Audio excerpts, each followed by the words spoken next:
Welcome to LiveLaughLoads, a fun podcast for gay men exploring authenticity and vulnerability, where we talk about gay culture, mental health, relationships, and sex.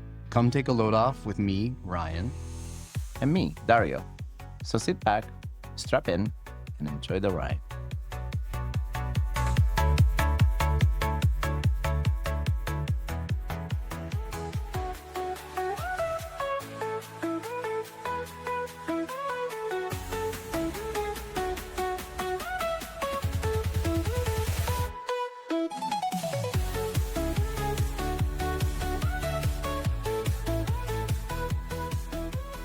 You're listening to the continuation of last week's episode. We hope you enjoy it. Let's jump right in.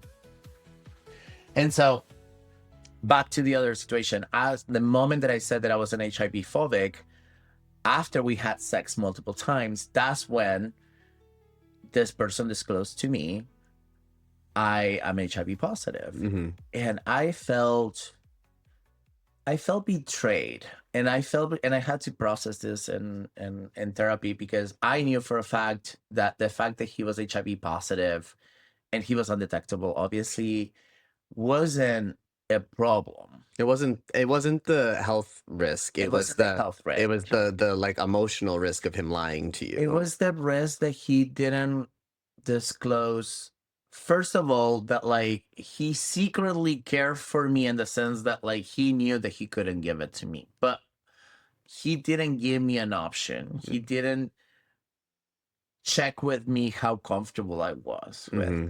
And he also didn't have the ability to trust me with something that is, so important, and like, and that there is obviously a lifestyle that comes with that, right? And so, there is a health component or a healthcare component that he needs to take care of in order to be healthy, right? And in order to keep me healthy. And so, so it felt more like a betrayal. It's like, I'm like, okay, It is. It was a red flag at the beginning. Obviously, it didn't work out with this person for many other reasons, but communication being one of the issues. I think that, weren't present in that interaction. There was no honesty or open communication dialogue, right? Yeah. And we couldn't move past some other things that he also held from me that eventually kind of came out, and it was hurtful to learn later on, that he was still in love with someone else, and that like for 5 months he was just trying to fall in love with me, but he couldn't, and yeah, it was God, I hope he's in therapy now. He didn't believe in therapy at the time, but I do hope so. Yeah. Oof. I try to bring it up. It's like, no, I have friends. And I'm like, I don't know how to explain to you that whatever You should listen to our you second have episode. around, because the problem was that he had disclosed First of all, there was a lot of shame about HIV, that he had not yet moved through. I identified that. But also that he have met some assholes, uneducated people, that the moment that he disclosed early on was the end of their interactions, right? For whatever reason, for fear, for, other uneducated, issues that the other people may have had. And so that created some trauma within him, that led him to make the choice of like, well, I want to be with this guy.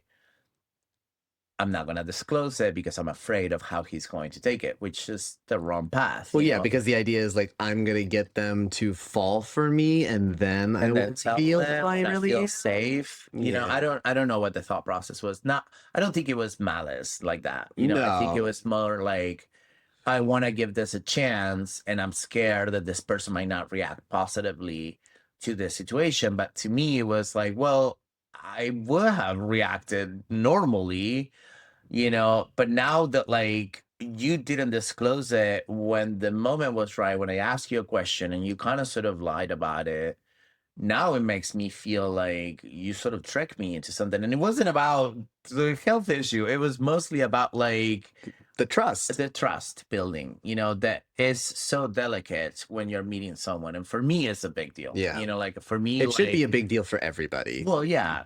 But I think like any little sign of lying or dishonesty or inconsistency, they do feel really large for me. Yeah.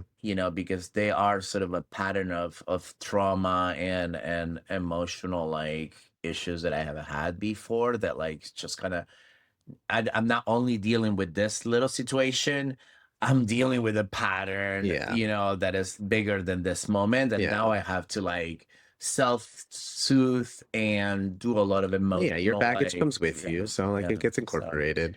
But I think that it's unfortunate. I hope he's able to come to terms with it, because I think for a long time I've thought of it like, if like for me, if I were to first of all, I don't upfrontly disclose my status. I will absolutely not lie about it. If you ask me any question related to HIV, like if somebody were to say like, are you on PrEP? I'd be like, no, I'm positive and undetectable, and I have been for X amount of time. But I'm not like every single hookup like proactively providing that information. is it on your profile? No, it's not. Okay. I know you can have it there, but no, I don't have it there. Why? If you care, you ask. Okay. I think it's on the other person. I mean, it's also like a really interesting thing because your status can change, and so relying on even having negative on someone's profile, it's also like negative as of When. Yeah. and like, do you know? But I don't know. I feel like, I don't know. I think it's a thing for me. It's different for everybody. For me, it's like I don't feel the need to like advertise it, because I don't like the idea of like defining myself in that way, shape, or form. Realistically, like it's this thing that I just go to the doctor once every 2 months. I get a shot, and like that is the end of my experience with HIV. Right. Like it's such a small, minute component of my life that's why I don't really feel like I need to like wear it on my shirt like a badge or something like that. But would you disclose it if it wasn't a hookup and it was something gearing towards a longer term relationship, and it hadn't come up naturally? Yeah, then I would absolutely. If we're going before sex or after? If we're going on, probably before. Probably before. Yeah.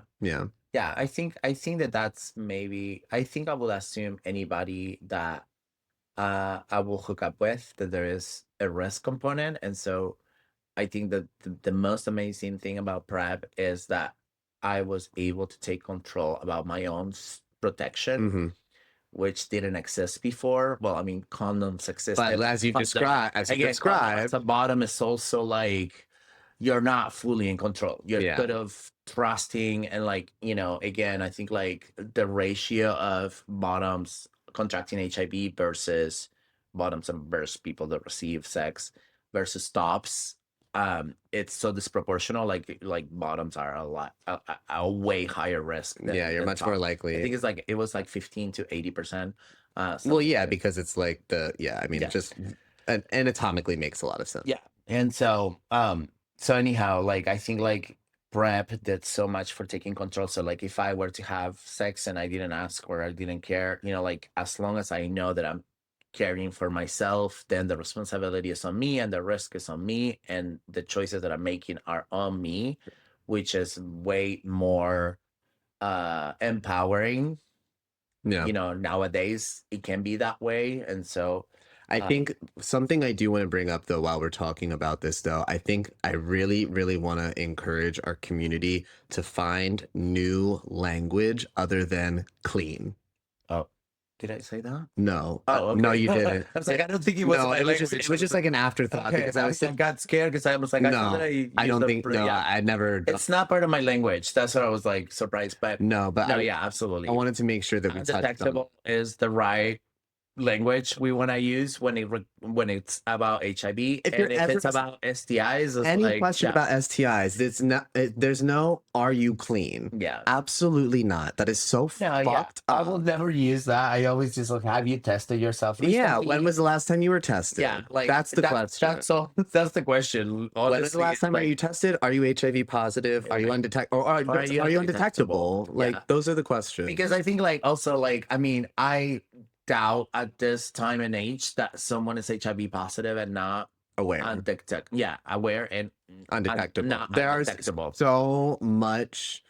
I mean, again, we're in the city of San Francisco. Highest at risk of being HIV positive and not undetectable are people that are not testing themselves, are people that are having issues with sexuality, access, resources, probably drugs, I will assume, and they're not testing themselves often enough. I think like, you know, and I don't know, again, my reality in San Francisco is probably very skewed towards a very open place where like we can walk over like 2 blocks to the gay clinic anywhere and get tested for free, given access to PrEP for free, given access to DoxyPET for free. Well, I will say that those I mean, who knows if how much longer they'll exist for, but those which is really concerning. Yeah, I know. But those programs are nationwide. Those are not statewide. It's just a matter of, like you said, actual ability to like access them, knowing about them, knowing that it exists. You know, there are a lot of services, and I mean, but I think like in every city, you're right. Every city I lived, LA, Portland, Austin, you know, San Francisco, I actually always opted to go to the gay clinics just because the care for gay men is so much more clear, open, shameless, you know, like lacking the shame that I sometimes get from like my fucking gay PCP doctor. You know, because like I'm so bummed I'm losing my primary care physician. He's moving. Oh no. And now I have to try somebody new. I literally asked him, I was like, is he gay? And he's like, I don't know. I feel like I need a new one and I just being lazy, but like now they changed my benefits at work, so I'll have to like find one. I'll let you know how my new guy is if he's good. Oh yeah. Because my first guy was really good. I really liked him. So if this guy isn't like somewhere on par, it's gonna be like I'm not going. Yeah, I feel like this person always like gets me shit about, you know, some of my choices. And I'm just like, I come to you and I share openly because I hope that I'm not gonna just be able to guide me through certain things rather than just shame me, because shame is I'm not gonna get good. I'm not gonna get good healthcare out of like you shaming. Yeah, me. It's like you're not gonna like make me change my behavior because you're shaming me. You know, like I'd much rather you like help me like do the best with the information I'm giving you. And so yeah, anyhow, whatever. I need a new one anyways. And then, okay, so this one is an interesting one. If you figure out, and I share my example, but if you figure out that you got an STD from someone, or that you got an STD and you're like, and you recently hooked up with some people, and you have like a roster of people. Do you call them? Do you message them? Yeah, absolutely. Yeah. If you recently got tested and you know that you've also recently hooked up with people, absolutely be reaching out to them and let them know, like, hey, I tested positive for this thing. You should go get tested too. Yeah, I would say if it's recent and I have your number or your messages, like I will let you know. Obviously, if you're someone that I know, and you know, and we're like fuck buddies or whatnot, of course you're gonna get message.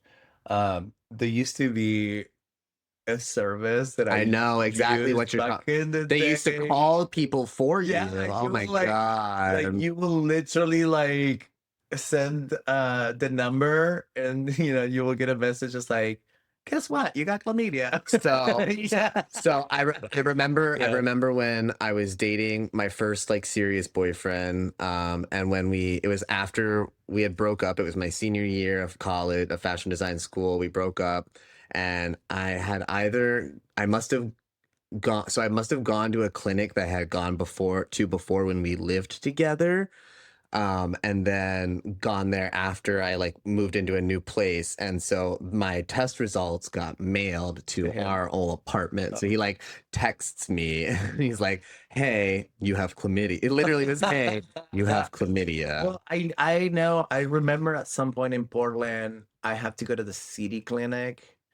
I can't remember why I didn't go to a gay clinic, but like the city clinic, they are very bold about getting every single person and phone number. And I can't remember what it was, if it was like syphilis or Probably gonorrhea. Yeah. syphilis. Like syphilis, they were like really enforcing, like, have you been with anybody else? Can you give me the phone CDC, numbers? the CDC calls you. Yeah, They where literally you call you. like, were you using, this is when like Grindr was just coming into the scene. So it's like, were you using one of those like online apps to hook up? Do you remember the screen names of the people? And I'm like, like, I don't know. Do you remember the screen names? Oh my God. Like, this is so personal. Stop asking me questions. But like, I remember like they were very heavy duty, like coming up to me trying to find out every single person I had contact with. And I'm like, I just that person with that person. They give it to me. Like, I don't know anybody else. Like, you're like, I don't know. And like, and I remember just being like, I felt like very like vulnerable. You're like, can I just take the worksheet home and then send it back to you? Like, Give me a couple of some time to think about it. People were calling me a lot. Like, it was just messages, and then they finally like got me on the phone. And then you got to do an interview with them, and they ask you all these crazy questions. And then at some point, like the questions got really personal. I was like, do I need to answer this? And they're like, no, you can decline. I was like, I'm declining right now because like the they wanted to know every single one of my sexual practices. It's so funny. And it's the woman on the other side that I don't know. And I don't know where this information is going to. And I'm like, I don't want to give you all this information. This is very personal. Like, I'm like, I got the fucking thing. I took care of it. I told the person, like, that's as much as I feel comfortable. My role in this is done. Thank you. Goodbye. Yeah. It's so funny because I did exactly the opposite thing. They called me and she spent the whole call being like, "I'm so sorry." And then these questions, I was like, no worries. How much information do you need? Oh yeah, no, I was offering it all up. No, I think I can just start getting like, I'm like, is this like a database that like now they're gonna like, like there are so many Ryan Williamses out there. I'm just worried. My name is so common. My name is Good luck trying. My name is that. But anyhow, so yes, disclosing I think is a good thing. Knowledge is hot, safety's hotter, and stigma not invited. No stigma. I think that's definitely the main thing to hit home here with like the whole like STD thing. Like, it's no different than getting a cold, the flu, strep throat. Like, we don't condemn people for getting us sick. We're human beings. We're gonna get sick. Yeah. Like, if you do have one of the untreatable ones, like, herpes, what is the other one? Herpes, HIV. HIV, no, but there's HPV. HPV. Yeah. Yeah. Like those ones, yes, you unfortunately will have to disclose ahead of time, especially if the other person is at risk. It sucks. It really does suck. I do remember having a straight friend. He mentioned to me that one of his sexual partners, she gave him HPV, and and he just has to deal with that now. I mean, no, general warts. Is that the same thing? Genital warts, different than herpes, I think. It's not the same thing as HPV. Okay, so it was genital warts, and and so he now has this. They go. Wow, you can just never get rid of it. Yeah, you also have, just like herpes, like you just have a burst. Yeah. The thing, and then during that time you are very contagious, but afterwards it's not. Yeah, when you don't have outbreaks, you're fine. But there's still potentially that risk that you could have an outburst, because they can be triggered by stress. Mm-hmm. And so you could have, and especially if you're going to be in a long-term relationship, like, it's just kind of complicates things. But unfortunately we'll have to disclose those things. It sucks. I used to have like mouth herpes, and those went away. I used to get them a lot when I was younger. Yeah. I don't think I've gotten a cold sore in a really long time. No, I don't even remember, but like I remember like every December. Well, there's like multiple kinds of herpes. That's not all the same herpes. So like that one that you would probably be getting on your lip was probably a different one than like the sexually transmitted. Yeah, I know that. There's like 1 and 2, I think. Probably more than that. Well, but there's like definitely those are the like, two main, yeah. But yeah, I remember having the cold sores when I was younger. Like, got to take those giant ass horse pills, Valstrax, and then the weird white stuff that you put on it. The lysine, yeah, the weird thing that you put that made it feel like not so painful. Yeah, and you could feel it. Like I could feel the it. Second like, the second that like was starting to come out, like you just feel this weird little like pressure on. Yeah, and it was like that's just electricity, and it happens so fucking fast. And then it's like it's there. And then for me, it was always like as soon as I would feel that pressure, I would down like 2 Valtrexes and start getting some shit on my lip. Be so proactive. 100%. And so, but it's interesting because I mean, I do think that I read somewhere that your body will continue to fight it, and that it could lay dormant, but eventually, like it will be suppressed. And so it's interesting. It's like, yeah, I was thinking the other day, it's like, oh, I haven't got this in like 5-6 years, not more than that. Like, I don't think I ever had one here in San Francisco. So it's almost like I literally can't remember the last time I remember I used to get them a lot when I was in like middle school and high school. Yeah. I cannot remember the last time I got one. You know what I also miss? Completely unrelated. Miss. Like you miss getting cold. Well, no, I don't. But something that I haven't seen in a long time. Okay. It's fireflies. I think about that all the time. I don't know how my brain made the connection, but you're from fireflies to cold sores, but and guys, and this is how we know that going into like a data researcher mode, correlation does not equal causation. Exactly. The loss of herpes has nothing to do with the loss of fireflies. They're not related. He took the virus away. Fireflies cause herpes. It's not like I used to make out with fucking fireflies. It's the presence. But anyhow, your lips see the glow and it's like react. I grew up in like Argentina. I remember like at night it was like this sea of fireflies, and like they don't exist anymore, really. But my friend, this is how I made the connection. My friend Michael recently sent me a photo of him. He trapped one firefly, the last firefly in one jar. And he was like, "Look, it's so cute." Yeah, no, I have memories. I have 2 really specific ones. One from like when shortly after we moved to our place in Ohio. It was like the first summer, and just like a sea of fireflies in our backyard. And then my one girlfriend from high school, her like family had like a house out kind of like in the boonies, like almost farm country. And whenever they would have like family parties, they had this huge like backyard property, and it was like a sea of stars. Like there were just so many fireflies, and I just don't see that. Do they not exist anymore? Or I mean, that would be my assumption. And in the fields, maybe they go away from the cities. I definitely think that they're less common, because even when I go, I mean, I've gone back like to my mom's when she lived in Coatesville suburbs. Still, I don't see them. She lives like way in the boonies near the beaches in Delaware now. You just don't really see them there. I occasionally will see ones, like again, definitely outside of the city, but I never see them in flocks like the way that I used to when I was a kid. I assume that they are just like a dying species. Yeah, interesting. Well, so I mean, if you think about it though, fireflies are not necessary. It's like not like a smart tactical evolution. You're like constantly alerting predators to where you are. So I think it's kind of like an inevitability that they would die off, or maybe they've still exist and they no longer glow because the ones that were glowing all died off. Wow, that's a sad. It was so beautiful, but it probably just got them all killed. It got us to catch them and capture them, and animals to eat them. That made me sad. Okay. New topic. All the disclosures and respect. Like before the clothes come off, what else needs to be clear? Let's see. What have we not talked about? I feel like we talked a little bit about these things in our app etiquette, because it kind of sort of, things don't line up with your pictures. Right. And so this is the moment where like, you should have let me know that you don't look like your pictures. You should have shared real pictures, because now you're here and it's gonna happen. I'm gonna see the full you.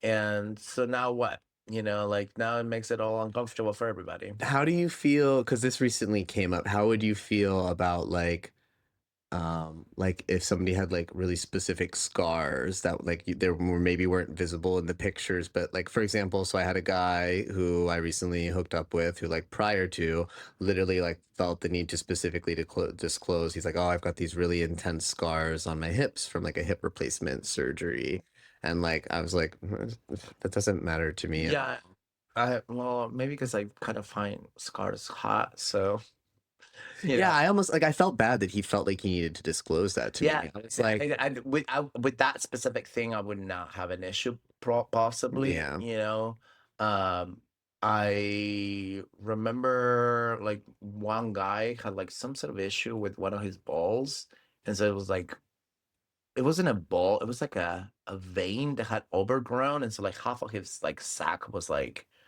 just this massive giant thing interesting. with a vein that was like really intense looking. Whoa. And I was like, I mean, not a problem. I was, like one thing was like, are you in pain? Yeah. Hurt? Like that was like that kinda, my like first my question. only thing was, and he was no, it's not in pain. Like, didn't really made a big difference in terms of the rest, but it would have been nice to be warned before I was just like, oh my God, like, are you okay? Like it was more of a concern than anything. Yeah. I think like beyond that, like scars, I don't think it will be a problem for me personally. I think one person was missing a ball because he had cancer, but he had a glass replacement. And that was kind of like a quirky thing. Like he did disclose it, and then we kind of sort of was like, oh, interesting. It's like, yeah, touch it. And I was like, oh, interesting. It feels it feels kind of the same. Yeah, that's one of those things where it's like I don't feel like that really. Yeah, like that wouldn't be an issue either, but like I think for me it's more about body shape and honesty. I don't have a very strong like body shape attraction to something. So like you don't this is really interesting because as someone that has a muscular body, a lot of the times people assume that you're only into disclose or are scared or afraid or feel the need that they need to apologize that they don't have a nice body like mine. And to me, it's kind of like, it will be very strange if I would be attracted to people that are like look the same than me. I'm usually not. Like it's either like I'm attracted to very lean, like tall people, or I'm attracted to like larger people that not necessarily muscularly larger, but like just physically bigger than me. Like and that can mean that they're like, like just overweight or like just broader shoulders or broader shoulder, like big bone, because I have like more of the there's like 3 types of body. Do you remember that? Ectomorph, I don't know what mesomorph, and something else.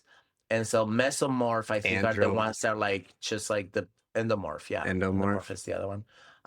So I think like mesomorphs are the ones that are like just like hunkier, usually like shorter, like in height, but like big bone. I don't have that. I think I'm like the one in the middle where like it's just like a balance, of like I'm not tall. I'm 5'8", even though people believe that I'm 5'10". No, you all that are 5'10", thinking that you're the same size as me, you're 5'8". I'm just letting you know. You're just probably wearing like heels.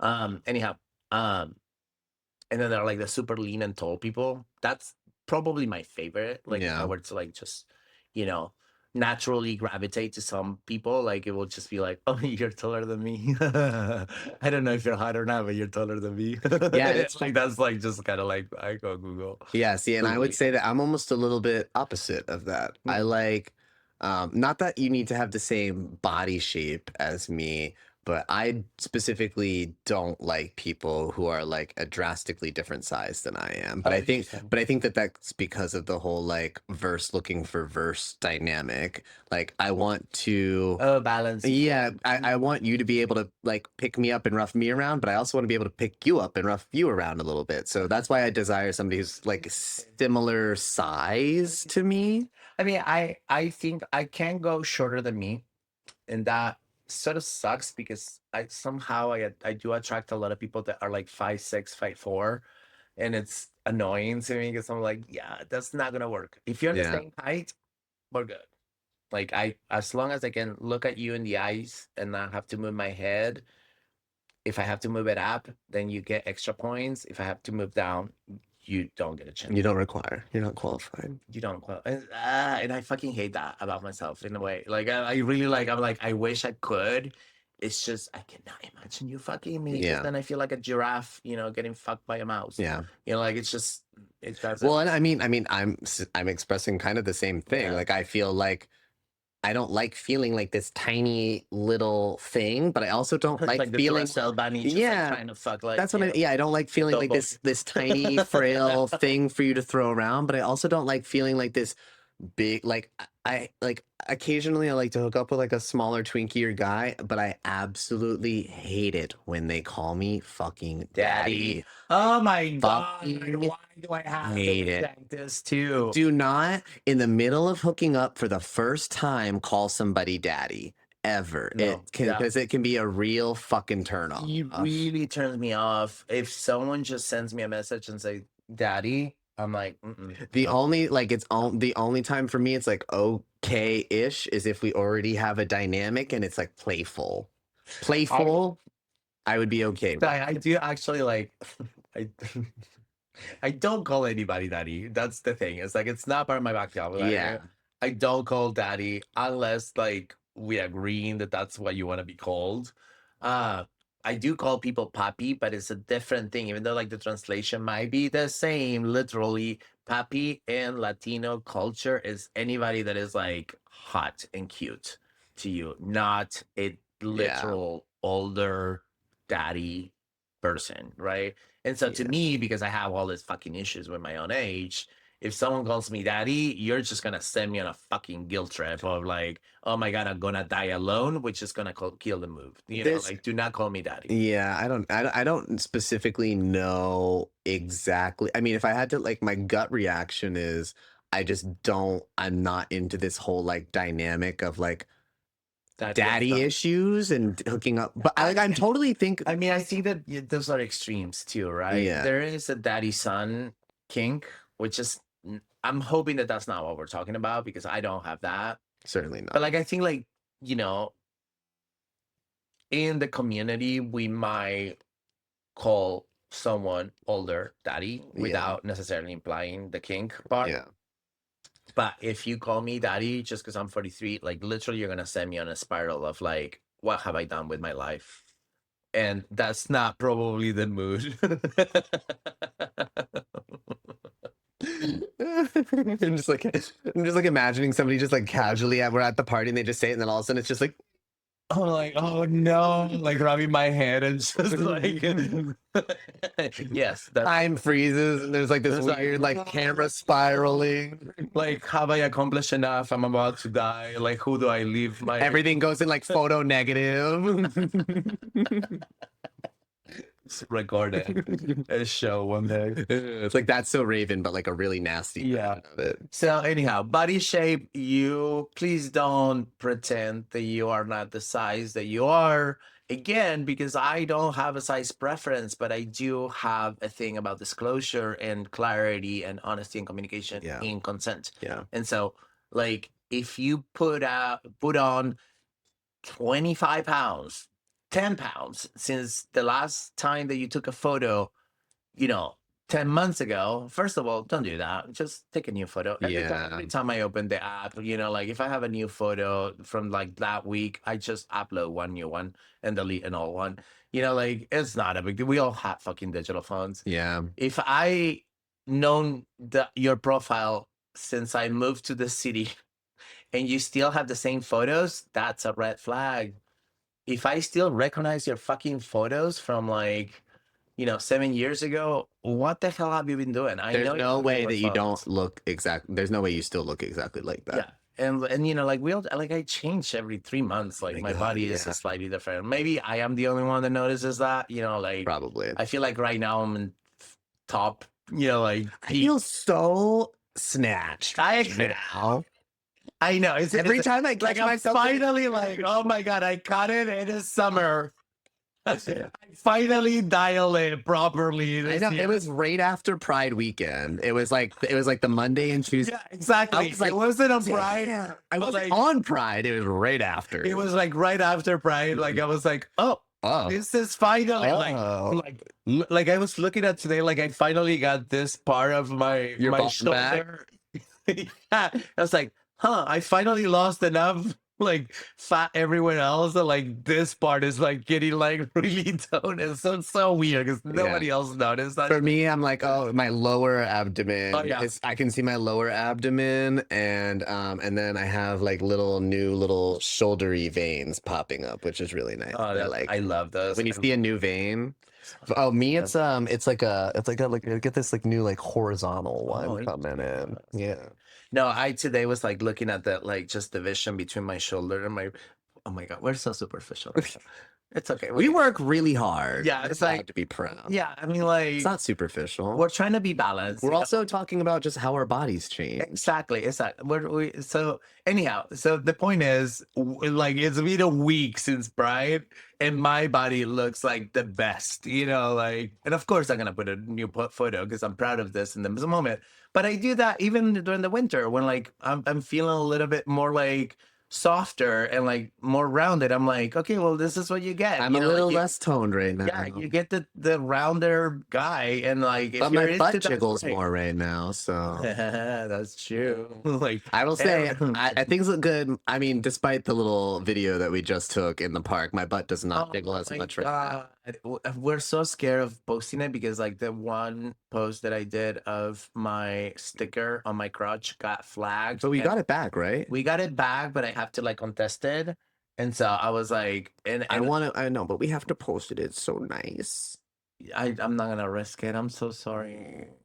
If we do get a mark, then we cannot get collaborators. So that means that we cannot cross post on another. You think we would not be able to contest it though? No, I'm scared. I'm scared because we're a brand. We're not. It's not a personal thing. So. All right. Yeah, I'm so sorry, you guys. We have this really. It's this really cute, but you know what? We can repost it on your account, and I can repost it on mine. And so if you guys follow our personal accounts, I feel like there's. I'll just regularly post my butt jiggle for you all. Okay, just post it on your like permanent. Just leave it permanently jiggling. Yeah, that's good. I should do it. I should do it. Yeah, just do that, and then I'll try to like. I'll make like a little. Maybe if you post it on your account and I just share it to our account, I think if you get flagged, this is your account. It'll be my account. Yeah, it wouldn't be like it wouldn't do anything against you. Yeah. That makes sense. Yeah. Yeah. So we can try that. Work around. Okay. So body shape. If you change weight, just disclose it. I had this guy where like he had 120 pounds on his profile. He shows up here. He was like probably closer to 200. That's insane. And he had a basketball shirt, like one of those like super baggy things that I literally did not expected to this person to be like fully overweight until like I grabbed his waist and I was like, oh, you're not 120 pounds. Yeah. And so it was just disappointing because I'm like, I feel tricked and it's just not. Yeah. Again, I think just circling back to this,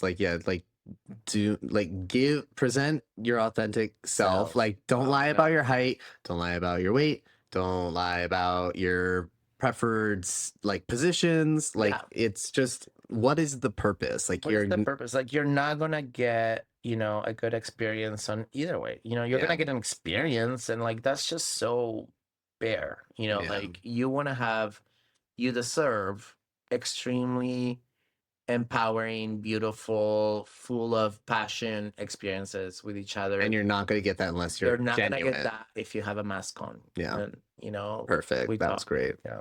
And so what about trans status? I mean, yeah, I think that should be disclosed. Yeah, I agree. Have you had anybody who's like tried to? Yeah, I haven't had that happen to me. Once, and it was really interesting. Like I was attracted to. It was a trans man, obviously, and they showed up at my house, and I didn't see anything that was revealing to me that this person was trans until they took off their shirt, and I could tell that they have had like the top surgery. It wasn't top surgery yet, but there was like some sort of like defleated boob situation, and so it feels to me that they probably, and I don't know enough to really know. There might be various versions of top surgeries or stages. It felt to me that it was maybe something that got they might have gotten into hormones like post puberty, but not fully developed, and so they had some sort of growth, but not full like that's kind of like what I would describe it as. Like it was like, well, it's also even possible that exactly, it wasn't gynoplastia, is that like like men boobs? It wasn't that. It was like it looked like a deflated boob in a way. Interesting. And so that was my first cue. The second cue was that before we started fucking, he was soft, but then if we were about to, he kind of like turned on some, like I didn't realize that that's what he was doing again, because like I was not fully understanding. So you didn't know to look for that, right? I wasn't looking that. It was just more like post what happened and how he felt that I was like, oh, I just had sex with the trans man, and that was not disclosed to me, and it wasn't good. Like we actually had to stop because there was something that was not working, and so the dick felt different, like it just didn't feel fully like hard, I would describe it. Like it was, it's gonna be a different feeling. It was harder, but it wasn't like full on rock hard dick, and so that was my first cue. And then I think like it went on for a while, but there was like just some discomfort on my part. And again, I was like 23 at the time, so I'm pulling from like 20 years ago.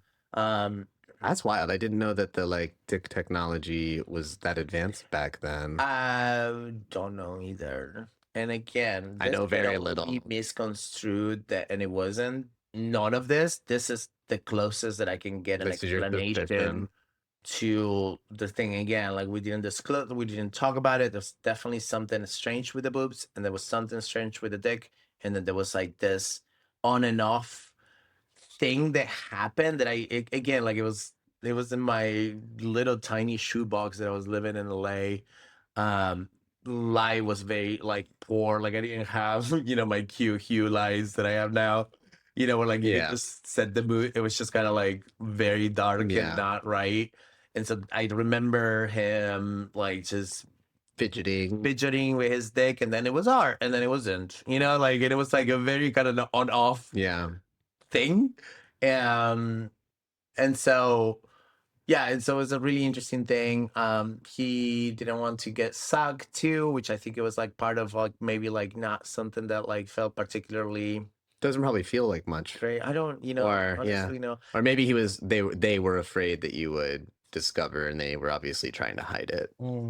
So anyhow, I will. I mean, and it's not. I have not had any experiences with trans men, which I feel honestly conflicted about, because I often find myself attracted to trans men because there's some beautiful trans men on exactly on Instagram that I somehow get. But there's even some here in the city that like I've seen on Grindr, and I'm like, you're attractive, but like ultimately I am very turned off by female genitalia or anything that resembles it. I very much, even if I'm topping, like want you to have a penis, because I want to play with it during the entire experience. Have a penis though, and I have not come across that. So maybe I would be into that, and maybe I would be okay with that. I just haven't had an opportunity. Well, I think like it still needs to be disclosed, and I feel like if that happens, then I actually do want to ask more questions, like to understand. Absolutely, if a trans person like told me, and then like also like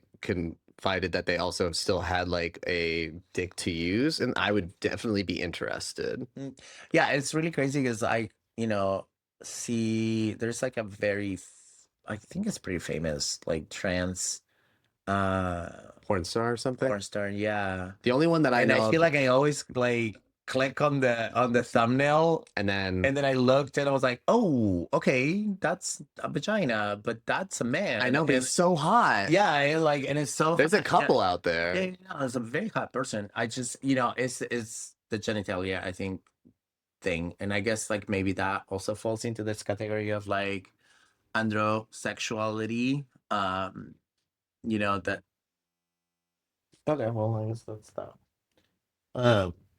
And so anyhow, we need to wrap. So we're not gonna. Well, I mean, it was fine. With the video is fine. So I think it is important to disclose. This other thing that I think is more of a recent problem, privacy around or privacy boundaries, which is like nudes, filming. Some people like are very clear that they want to fuck and film, and that they have a OnlyFans channel, and then they want to post it online. There are some people that are not commercializing, but they still like to film and post it online. And someone recently messaged me, is like, would you mind if like I want to have sex with you and record, and I will delete it after 2 weeks. And I'm like, first of all, I'm not gonna believe that, but secondly, like, read my profile. Like, no, we're not doing it. Like, I'm not interested in Yeah, I'm never gonna film with somebody. Yeah, it just instantly turns it into this performative thing. Yeah, which is not. I feel like it would happen maybe with someone that I'm having sex. I remember like one person, it was a fuck buddy, and he was like, if you ever want to film me, I'll give you the go ahead. Just don't tell me, and then show me after. And so it was consent. Yeah. One. Secondly, the reason why that would be that would work for me. So that we would be in a natural sort of like space. But to me, it's also, I'm a fucking designer. Like, I have such an issue with like anything that I post in terms of visual aesthetic. So like I would feel like absolutely like contrive to make sure that like the angle is okay and the light's okay, and like I wouldn't be able to do it. So just take it away. So I was talking to Drew about it was a couple months ago. I like hooked up with this guy, and like I was topping, and I like asked him to do like a non like ass up situation. And when I came into the room, he had like a laptop open and like was playing porn. And I was like just telling Drew about the situation, and Drew was convinced that he was like filming me. Yeah, because he's like, oh yeah, that's a move. I was like, I've never heard of that before. There is like there is like a reason why I wouldn't actually like go somewhere else's house. I think that the risk of that hiding a camera somewhere. Yeah, I remember like going to this place once. It's also like maybe 9 years ago. No, probably 7, because it was actually here in San Francisco. And the room was just, like those hoarders, like where it's just everything everywhere. Yeah. Oh yeah. One of my uncle was a hoarder. So. And I absolutely believed that somewhere, like, there were blinking lights, but I couldn't tell if it was like an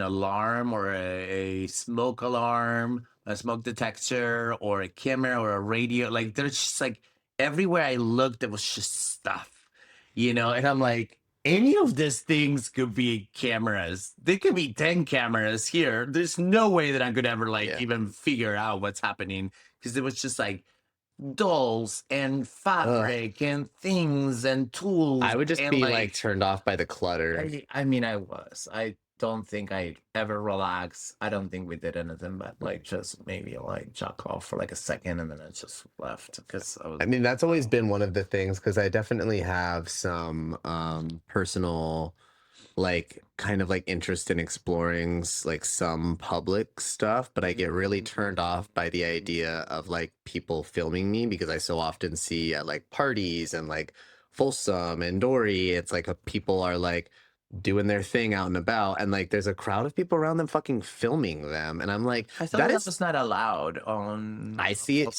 There's not a sign on that. I see it all the time.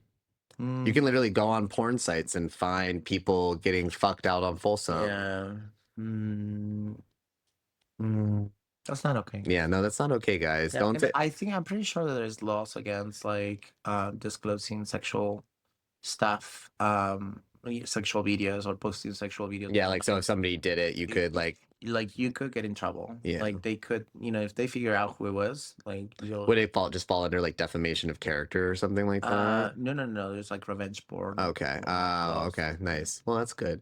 Yeah. It's nice to know that exists. Yeah. So disclosure is about trust. If you're scared to be honest, maybe you're not ready to engage. Yeah. Yeah. So rules of engagement. We have a few more topics, kind of short ones. Let's define what's going on, or at least talk about it if we are unsure.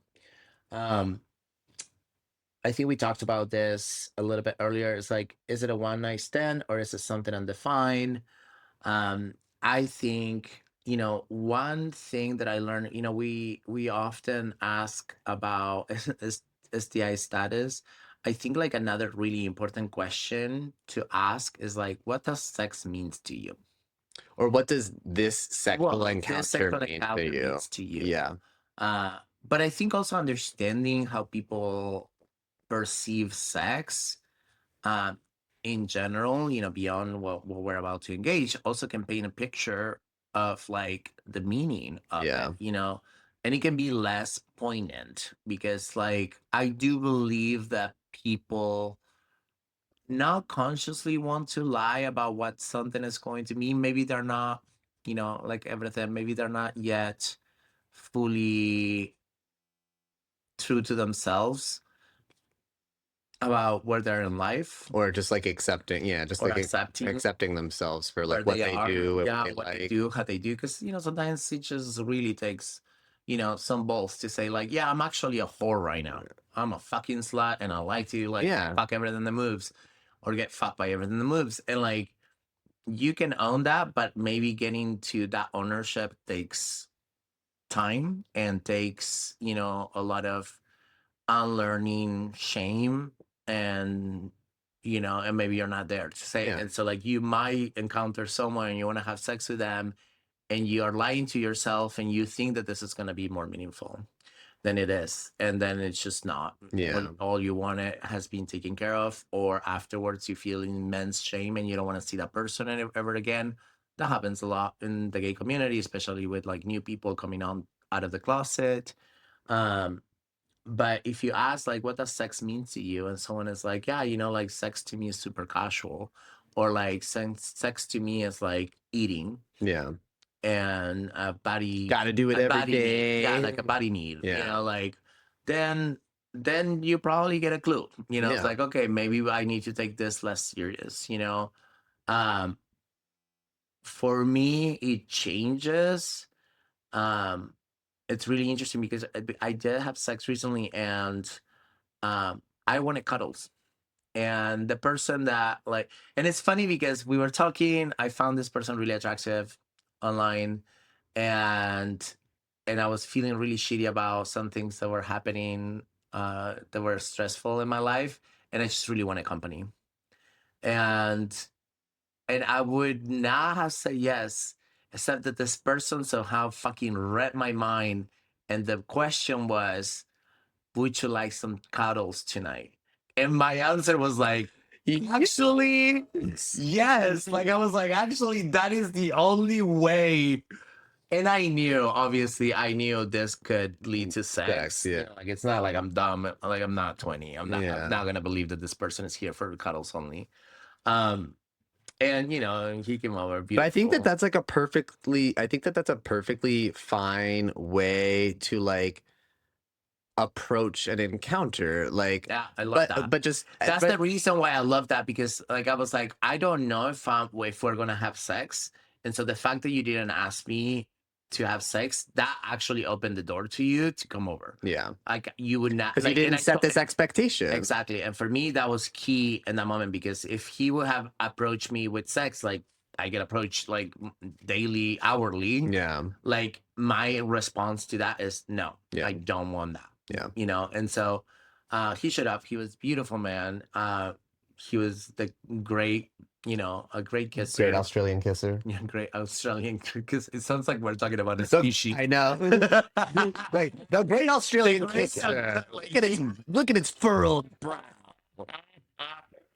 He was like 6'3", I think. So again, he Ooh. got the points for like being taller than me. And so we talked and we chatted and we did cuddle. And he was 24 years old. Wow. Wow. But somehow more mature and better in accounting. well, okay, so my theory on this is that he wasn't American. Yeah. And I think that there must be, because every time that I talk to like French people, Spanish people, Italian people, I guess Australian people too, they don't have the same Sex approach forward. that is sex forward. That we think that that is such a great quality and like that we're sex positive. But I think we are like Sex positivity it's is different. it's being Yeah. misused. Yeah, it's being misused. It's like I don't think fucking disconnectedly and disrespectfully and like That's not sex. like I don't think that that's sex positivity. No. You know, you're just like That's like sex addiction or sex coping. sex addiction is better. Sex fiend. But yeah, similar. It's like sex addiction. It's like you're just like nominally moving through sex experiences without being fully there. Yeah. And one of the things that I noticed with foreign people is that there's more connection as a baseline. Mm-hmm. And there is more softness around it and more like care and like There's more of a sense of like courtship kind of. And so it was really nice, like, and of course, we had sex, and it was very fast for him. I figured. Yeah, I mean, like I kind of, I do it. Like I do have a rule, and I know that if I wanted sex, I would not have chose. Yeah. Someone so young. And I also, you did know he was 24 when he came over. I did. Okay. I did know. Yeah, I didn't know. Like I was prepared. I was like, okay, well, even if we do have sex, it's probably not going to last a long time. Or at least last enough for me, what I need. Yeah. But again, what I wanted was cuddles. And so when he came over and he was like, oh, you're really handsome. I was like, yeah, you're really handsome too. And like he started making out with me, and I was like, okay, you're already growing my butt. And like, you promised me cuddles. I said, like I was being cheeky about it. He's like, I'll give you cuddles. And I was like, okay, great. And so we cuddled for a little bit, and then sex happened. But like, yeah, it was fast. And then he kind of fell asleep. But like he grabbed At least me. he cuddled He you. grabbed me and like pulled me into his chest, and like and I was like, oh, this is what I wanted. Like, okay. Like this is what I wanted. Yeah. Like so I don't care. Like you got what you wanted, I got what I wanted. Yeah. And then he woke up and he went at it again, because that's also, the and then I magically was really fast for me the second time, and I was like, oh, okay, well, that's great. But that was kind of like a bonus, because again, I wasn't looking to get off, honestly. I was just like wanting like touch, yeah. And that was great. Yeah, good. That was great. Well, I'm glad you got to have that. I don't think I'm gonna see him again. He's leaving in like a week, and I'm leaving this week, so I'm glad you got to have that. Yeah, but it was a really interesting thing. And like, again, like it was disclosed, like it was obviously like, I think what I wanted was clear. He gave me what I wanted. He obviously had sex in mind. I'm not stupid enough that I didn't expect that to I think be on the table. But also, like, if I didn't want to, you could have said no. I could have said no, and you would have been perfectly acceptable. Because like I invited you here. Yeah, I invited you here with expectation of cuddle, but obviously prepare come prepared. Be prepared. I was prepared. Be prepared. I was prepared. You know, like obviously, clearly, like I'm not dumb. You know, like if this man is like, you know, what he looked like, which he did look amazing. You know, like but I thought that like it was just sweet that like he will give me the cuddles. You know, like and I feel like that's lost with a lot of American like sex partners, and I think that that's why I usually just don't want to hook up. You know, when it comes on so strongly as like a sexual request, because you don't get any of the other stuff. Yeah. You don't get any of the like beforehand, whatever that dynamic might be, conversation or cuddle or like whatever you want. It just felt like, okay, this organically gets me there because everything else is present. The connection is present. The kissing is present. The foreplay is present. There's not a pressure that I need to do this. I get the choice. And then eventually, like, it got to the point where it's like, oh, we kind of both want it now. You know, like, let's just go there because it feel really good. And then afterwards, there was the cuddles anyways, you know, and I was just like, oh, this is also nice. You didn't like fucking got out of there. And like, you know, like that felt really nice, you know? And so I think this closing, and if it's a nice one stand and you only have 20 minutes, just say it. Fucking say it. You know, like I fucking hate when people like are in a rush. I hate quickies. But if you want a quickie, just put it on your fucking profile and make sure that everybody knows. Or disclose it during the planning phases. There might be a bottom right there that just only has 20 minutes, and that's all he wants anyways. And maybe all he's got is a lunch break, and he just needs to get off and get back to work.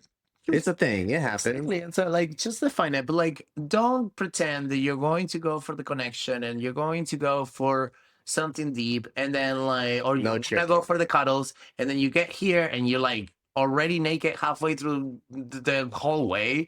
And, you know, and you come and you go. Which also, I would say it's very ungentlemanly to come and go and not make get out with me a little bit. Well, you know, like I love that this guy went for a second time, and I actually told him, like before he left, you know, like eventually, like, you know, after the second time, like, you know, like it was already like been a while, we've been hanging out, and I was like, you know what, I think it's really gentlemanly of you that you went for a second time, and he didn't come. Yeah, it was like, about for you. It was about me. Yeah, and I was like, that's nice. It was unexpected, as you know, I've been trained by the fucking asshole tops here. Tell him to like instantly age 10 years. Yeah, I mean, I don't mind. Like, if you go first and then you can go a second time, great. I don't mind at all. Like, that's not a problem. I also wasn't expecting that he will go again because, again, I wasn't looking for me to go. Well, he was 24, so but he had he the could energy. go again, and he wanted to go again, but then he didn't actually came a second time. So, which make me also believe it's like, oh, okay, so you were just there, like you're just there for me, and I was like, that's actually a stand-up man. Yeah, you know. So learn something, you American tops. For the other species. Yeah, the great American, the great American tops, the lesser American top. I'm just like, it's like Steve Irwin. It's like, here we have the lesser American top and the great Australian top in a face-off. Who will come out on top? Literal. So, yeah, expectations versus reality. If it's not a date, don't treat it like one. Yeah, I think that's, again, you know, just super clear. Like, if you want to just fuck, I encourage you to do that. Just go do it. Find someone that is in that also somebody else who just wants to fuck. Yeah.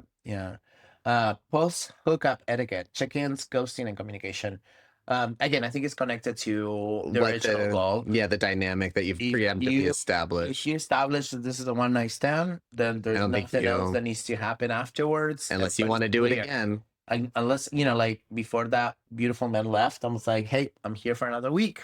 You're here for 2 weeks. But if you want to connect again, message me. Yeah. It just happened. I went online and we were like chatting on Instagram, and he removed me as one of his followers. So I was like, oh, okay, well, I guess we're not doing this again. Okay. He did say that he had a good time, so I was slightly confused, but maybe like 24 years old and like to Yeah, repeat it. I don't know. he was just, that's all he wanted was a one night stand, and then It's fine. You know, like again, like I didn't feel hurt or rejected. I think we both had a good time. because nobody was lying about their expectations or exactly. I did left the door open for him if he wanted to come back, but you know, like I also was like, you know, if you don't, like it's all good. You know, like Yeah. it's not ultimately you're like I wasn't like expecting that we were gonna go on dates and fall in love or anything along those lines. You know, like it was just very clear that I needed cuddles, he wanted to get off, we were in a good place. So and then obviously if you lied or if you had sex and it was supposed to be more and then you don't feel that it's more, but you given the cue that that's what you were intending and then you change your mind, you are allowed, but don't ghost the other person. Yeah, it's That is okay if you also respect. You didn't feel the spark, you hated sex, I don't know, something you about your changed your situation mind. has changed and Yeah, you no longer you have the came back space. to your ex, you know, you Yeah. you lost a limb, you lost your job, I don't know, whatever. Just communicate, because you don't want to like lead on someone and then disappear. That is just shitty behavior. Nobody deserves that, Yeah. in my opinion. Performing in bed. You're not auditioning for fucking studios. Let's talk real sex, right? So performance anxiety and queer shame. Um, the things that come to mind is like sometimes I feel tops are under a lot of pressure to perform, to be hard, to be dumb, to be masculine, to be like pounding like in a freaking porn movie. Uh, an honest, real bottom doesn't expect that. I don't expect that personally. Um, I know how it works. I know you can go for bursts sometimes, and then you need a break, and then we can do other things in between. We can go back to foreplay. We can also not perform. Like I don't expect you to be a porn star. I honestly don't want you to be a porn star. I want you to be focused in the moment. Yeah. To be Porn stars are attuned. constantly looking at the camera. Yeah, attuned to my body, attuned to what I'm, you know, enjoying and not enjoying, or not enjoying so much, and like adapt to that, because I'm doing the same with you. You know, like I'm trying to figure out, okay, what do you like, what do you not like, you know, and if you want something, communicate it, so, or at least make a sound so I know that it's working. A lot of tops are very quiet. I don't know if you have this experience. Sometimes, yeah, Yeah, I sometimes feel like a mixed lot of bag. them are very quiet. I don't know why. But I on the opposite end, as somebody like that perfectly mirrors what I want to say, because as somebody who like this last year has been like working towards this goal of like becoming sexually comfortable again, and like first that was like bottoming, and then when I was ready to start topping again, there was a lot of performance anxiety. And I want to, for people out there who like are experiencing this performance anxiety, something that worked really, really well for me is basically exactly what you said. It's like, stop worrying about what you quote unquote need to do, and like instead focus on like what do you like about like male bodies, and like and focus on that. Like I love an ass. I love grabbing guys' asses. So like what I focus on is like, oh, like grabbing their ass. How does it feel? Like explore their body, like get yourself out of your head and into their body. Yeah, I'm much more like, if you enjoy my body, just please just say things, touch things, fingers, all of it, like tongues, like just you personally don't go for the pounding within the first 2 seconds. I will be absolutely turned on. Just explore me, enjoy me, like, you know, in that moment that I have agreed to have sex with you, I'm here for your pleasure. Like, please do enjoy it. Yeah. You know, like, and don't try to like just perform for me, because that actually kills the mood. The energy shifts, and I can tell that you're just trying to be something that is not happening yet. And so to me, like on the other side, if like you go soft or you get tired, like I roll out from under and like I go on top of you and start kissing you and like just get you out of your That doesn't head. have to be penetration. Yeah, exactly. Like to me, it's like it's just a fucking dance. It goes in and out. It ebbs and flow. And I much rather you relax, and go back at it if it happens, and we can cuddle if it doesn't. Like I honestly, there's so much to it, that like. I also think that a component is, like kind of this removing yourself from the like expectation of like sex means I have to come. Oh yeah, I absolutely never think that. Yeah. It's like if I come, it's amazing. Yeah. If I don't come, it's still amazing. Yeah. Like I'm not there with that goal in mind, which I think it might be different for total tops, which I think that they do have a desire that they need to come, Yeah, but I think that kind of creates a lot of the action. Exactly, the performance anxiety. I think that it's like pulling back on like this like sex means penetration and coming, and it's like it can be, and for most of us, like I certainly want that to be part of it, but it's not like a requirement that that as long as we are having sex, somebody is inside of each other, or that sex is successful when somebody comes. Yeah, there's no like success. Yeah, like, and I think that that's probably what I don't like quickies, because I feel like it adds that whole component of, because the whole point is just to come. Yeah, it's about coming and about coming fast. Yeah. And then I'm like, oh, none of that sounds like enjoyable to me. Like that feels like, oh my God, I'm already stressed just thinking about it, So no, if you don't have time to spend with me, or you're on a fucking schedule, unless we've been already dating and like have agreed upon this. Yeah, we agree that like an hour is better than, nothing. Sure. But like, if you're gonna come and have sex, and invite you over, like, please don't have like, if you have time constraints, if you have time constraints, you can communicate them. If your time constraint is 3 hours, I think we're fine. Yeah. But like, I have a dinner tomorrow. Yeah. But like, and also like if it's late, obviously there is almost like an implied, okay, we can't spend the whole night awake, but I don't know. I think all of those things kind of sort of add a lot to it. And then fake moaning and performing the sex. So I want to know if you're fake moaning's not helpful. It is not gonna get you what you want. Stop doing it, because it tells the top or whoever person that's doing the thing. The tops. Exactly. You're confusing them. Stop confusing the tops. You're making them think that the things that they are doing are good when they're not good. Right, exactly. Like, I mean, to me, it's really clear because I am a moaner, and it's funny because if I don't like something, I'm very quiet. I'm very quiet. Yeah. Like it's just I can't fake moan, but then if something is really good, I cannot be quiet. Mhm. And I try. And it's funny because I'm like, I'm trying to hold it back, and like they can tell I'm trying to hold it back, and then they hold it back. It's funny. Well, it's funny because like sometimes I try because I feel like, am I sounding like a fucking porn star? Like I don't want to sound like one of those whiny people. So like I try to like resist, to a degree.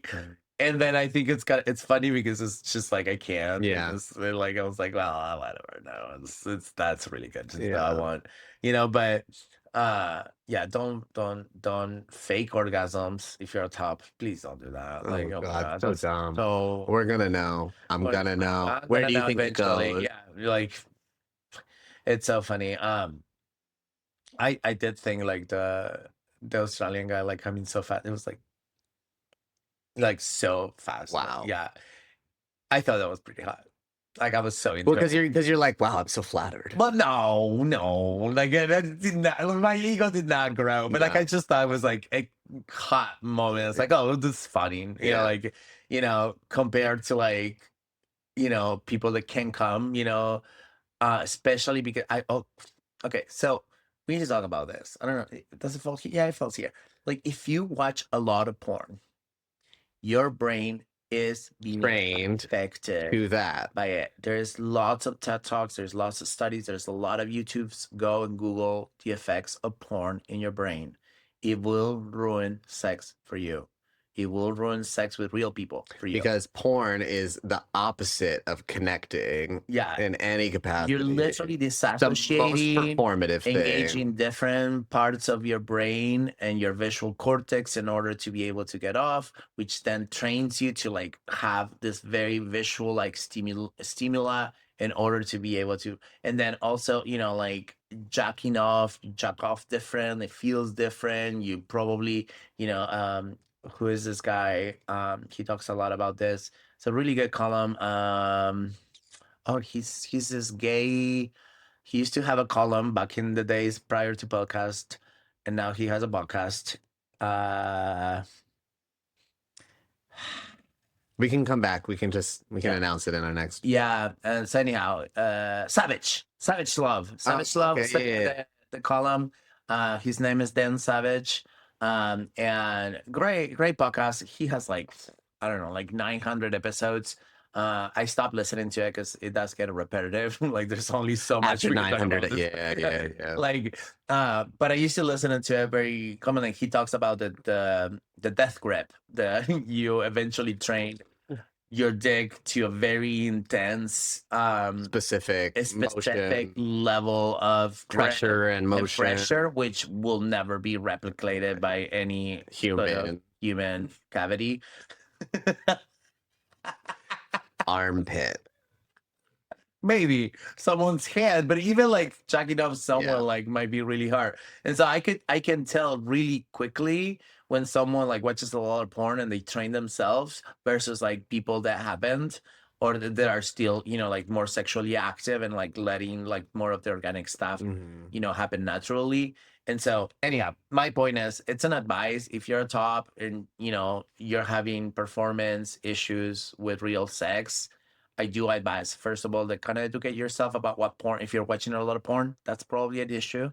And then, you know, like, check out about the death grip, you know, and also, you know, like the effects of porn, because, you know, like if you reduce those two things, your sex life is going to change. So you might want to make a choice of how you want to approach, you know, sexuality for yourself. You know, again, a choice. If you love masturbating, go ahead, goon yourself to death. You know, like I don't care. But like, as long as you're okay with masturbation being your primary source of and you know, and that also can lead to a very healthy life. You know, there is sides. Just like be aware of like how porn is affecting you. Like if it's impacting your ability to interact with people that you want to interact with, like that's a problem. Yeah, and I guess we have not made a reference yet to sides. We have been talking about tops, bottoms, verse, and penetrative sex a lot.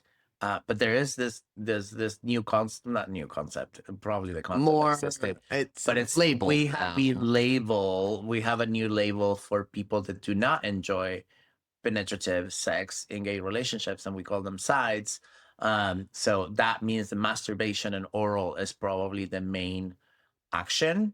And so again, that might just be your thing. And if that's your thing, that's great too. You can disclose it. Now most apps have an option to select that as an option as well. So so that was my service announcement, public service announcement. Okay, so how about when you're having good bad sex, but you're into the person, everything is all right, you want to continue having sex, but you need to make adjustments. I mean, I think that, again, this kind of goes into like communicating your sexual needs, and I don't think that we should be afraid to like help somebody, like, you know what I mean? Like, it's not, you're like this very specific thing that I like or require. It's not, there's nothing wrong with like showing somebody or instructing, I guess instructing, I don't like the word instructing, but like informing somebody of how to care for you, how to like show physical affection for you in a way that you like. Yeah, I think that's, I mean, as a bottom, like I can tell you, like I will not be able to hide discomfort. You know, if something is not working, it's just going to be very painful and very miserable. You know, and to the point that like I would need you to stop. You know? And so I think like there was only one experience in my life where Um, it was so painful. This is painful, like, because of the way that they were doing something? Yeah. So, okay. So the story, I don't remember if I shared this, but I don't think so. This guy had a very, very large dick. Oh, okay. Extremely large. Okay. And you know what's really interesting? So we always talk about like, you know, disclose, like people lied about their size, you know, I was thinking about this. Pretending that you have a big ass dick, you need to disclose that. Yeah, pretending that it's like, you know, bigger than it really is. Well, this was the opposite. He had like probably like a 12-inch dick. And it was probably used to guys having problems. He told me it was like 9. Yeah, 8 or not, 8.5. I think it was the, you know. So when like I saw it, I was like, oh, whoa, like I don't know if I prepared properly. Well, that and like also mentally and also like, you know, like I know I have a limit, you know, like I know that's definitely not for me, you know, like I will be in pain. But of course, you know, like it's not one of those things where it's like an automatic turn off. Like we can. I'm certainly gonna. I mean, like I wasn't gonna kick him out. Oh, see, I feel differently. I would definitely be like, I want to try to make that work. Well, I know just different preferences. The thing is, I have had zero size, judgment. Like I have had size, yeah, like that. Like it wasn't like the first time. Yeah, I even remember actually like, you know, having a 13-inch guy. Yeah, I don't know what that because it was the fantasy of like, oh, I want to do this, right? And so, it just didn't work out. Yeah. You know, and it hasn't worked out in so many other occasions. And maybe I just haven't had those experiences. Right. There was only one guy that I dated in LA. He had about like, I would say maybe it was like 10. You know, he was this beautiful French, half French, half African American. He was gorgeous. Gorgeous man. He was so young. I was probably 28. He was 22. Younger guy. We were fuck buddies for a while, and I was amazed at how turned on I was that I absolutely never felt any pain. Yeah. It was incredible. It was incredible sex. I wish I knew his name, his last name, so I could find him.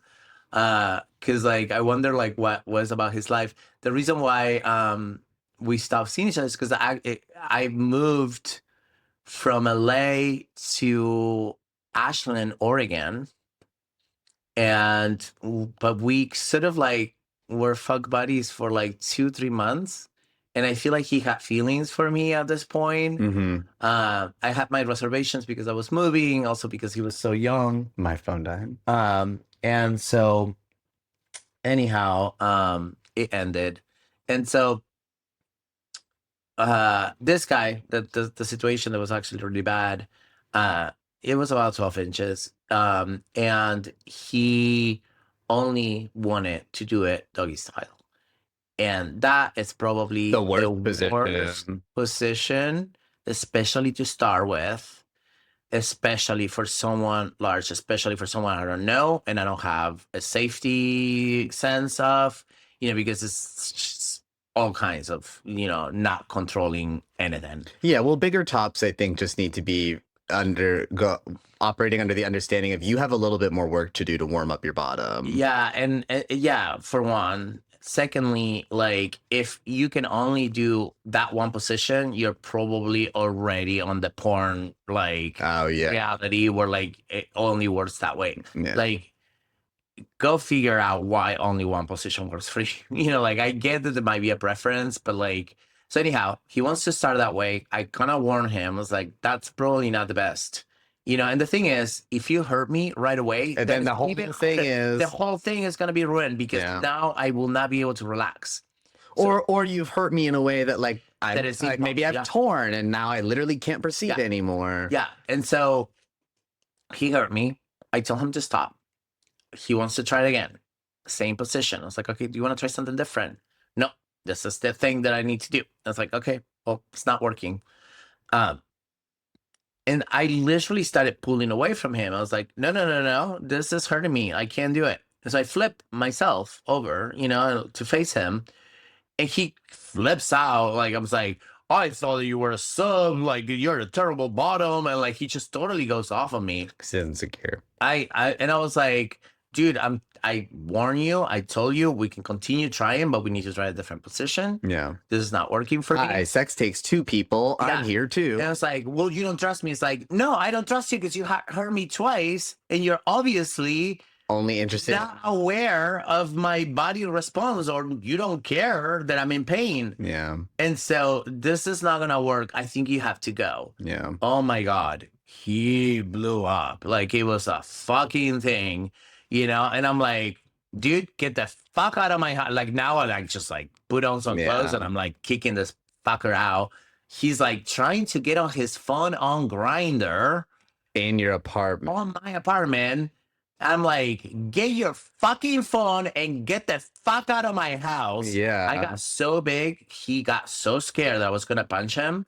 You know, I was all bluffing. Of course, I'm going to hit him, you know, but like, I got like I can do a manly fucking get out of here, you know?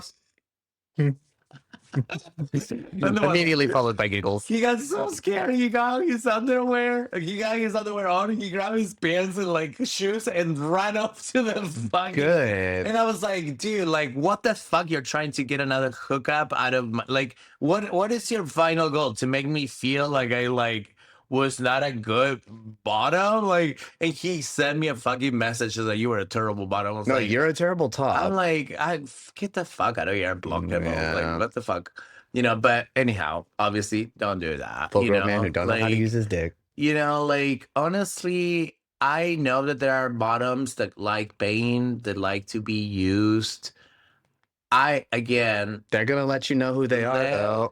You know, but for the most part, you know, like, I think we like to be warm up. I think we like to enjoy sex and not be in pain. Yeah.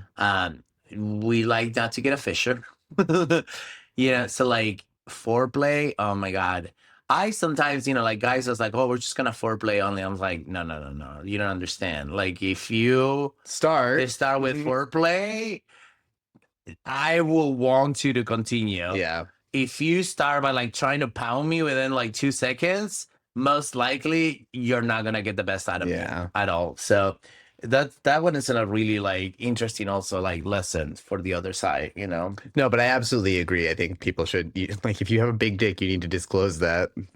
Oh, it was actually, I'm like, oh, I'm pleasantly surprised that you're bigger than you said you were. Like, that doesn't really happen. But also, like, you need to disclose that. Like, and I think that that's probably why, because most people will probably be like, oh, shit. Well, you know, it's not that I want to say no, but also, like, if you really, like, want to go to Pound Town and you don't have, you know, the ability to do that right, like, we need to work towards that, you know, like, it's not, I don't know, anyhow. So that sort of, like, remind me about, like, respecting roommates and neighbors, about volumes and timing. I have my own apartment. I can't hear anybody having sex, and I'm pretty sure that there's other gay people in this. I mean, this is a gay frat house. Yeah, I'm 100% sure there's other gay people here. 100%. And I'm sure that they're having sex. So, but I can't hear them. So unless everybody's super quiet and I'm like the strange one, like, I honestly don't think about my neighbors generally when I'm having sex. So not an issue at my place, because similar, like I live at the end of the hall, so I literally only have a neighbor. Like, I don't have neighbors all around me. Yeah. I don't really hear my other neighbors ever. I don't hear TVs. So, but now, new person who I'm seeing has roommates. So it'll now that's a strange thing. It will now become maybe a little bit of a thing. I don't know if I could. I mean, if I have the option and you have roommates, you know, like, why would we go bother your roommates? Oh, I mean, I think, I mean, I'm guessing at baseline it will be most definitely like hanging out at my place pretty often. But I mean, the convenience, this place is right here. Right. He regularly has to leave super weird hours. So, I mean, we'll definitely be spending the nights at his place sometimes. I mean, sure, that can be a thing, but like, you know, maybe sex is, I don't know. And the other thing, too late, already happened. To me, the other thing is like pets. Not in the room. Yeah. Oh my God. I have and some people like sleep with their fucking pets and there's hair everywhere. I'm like, no. Oh no. So I have this crazy story about like this guy who I went on a date with, and we went back to his place, and we like go up to his bedroom, and he had this like newly adopted dog that he rescued that had like all kinds of separation anxiety issues. And like literally he is like consoling the dog while trying to have sex. Like literally he would like pull out to go console his dog and then come back to it was the most uncomfortable. I literally was like, oh, I need to take a break, and then I just went and go sat in the bathroom for like a minute, and I came back and I was like, I can't, I'm done, like I can't really, because I just like this was the most it's stuff like that. I mean, like if you are not in present with me, just get out of my house. Well, it was just what about this seems like acceptable or okay? Like if either I mean, I do believe that people that have pets have a different type of brain. I love pets. I will absolutely I mean, I'm gonna get a dog. I've had pets in the past. I am never like, if my pet is trying to do anything around my sexual encounter, you are out of the fucking room. Go entertain yourself. I would never have a pet indoors. I think like if I ever get a dog, which I would probably one day, I need to have a patio. It will be an outdoor pet. It will be an indoor pet. Yeah. And if not in my room. I don't want fur everywhere. No. Smells.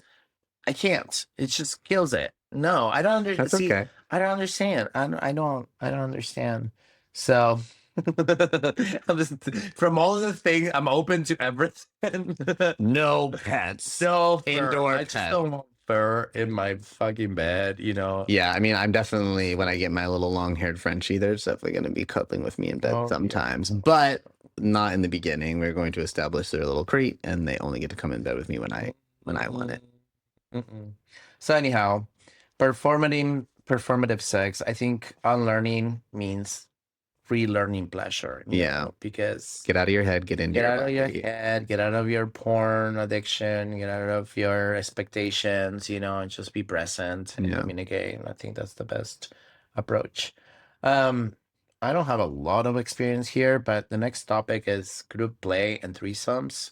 Oh yeah, I definitely have things to say about that. I know, that's why I knew you had stuff here. So yeah. So what's the etiquette for hooking up with couples? Well, I think the biggest rule of thumb that comes to mind when I think about hooking up with couples is me and Josh have had numerous experiences throughout like the openness of our relationship where people would come in and they would express significantly more interest in one party versus the other party. Like I think that a lot of like outsiders coming into a couple hookup are like, oh, I'm the star, it's all about me, and like that's like the dynamic, but I don't think that that's correct. Like like you might, that might be what they're thinking about you, but what are you thinking about them? Like I think it's just very toxic and unhealthy and not right to go into hooking up with a couple if maybe you're only into one. Oh yeah, absolutely. If you are not into both parties,